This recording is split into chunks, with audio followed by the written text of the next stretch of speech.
विश्वेश्वराय विश्वनादेव जद्वाजविदुः प्रजविद्विदो ब्रह्मा भगवते विश्वेश्वराय विश्वनाथाय नमः। एतानि पाद्यर्गात्मनिष्ठानि स्वाहावाजोऽग्ने विश्वरूपकं विश्वनाथाय नमः।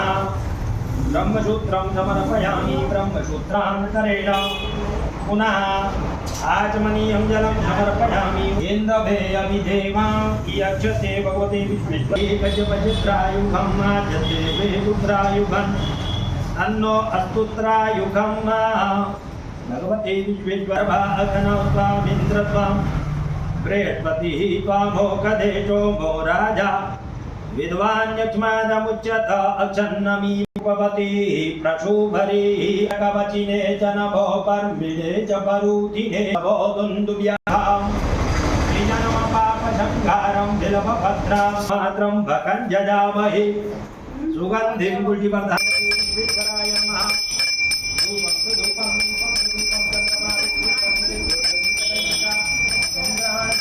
तथा लोकां अकल्पयन्ना नैवेद्यं करेण ध्यानं प्राणाय पानाय व्यानाय उदानाय उदानाय यमानाय स्वाहा क्षमस्व। जय जय महादेव शंभो भवनाथाय नमः। प्रार्थना पूर्व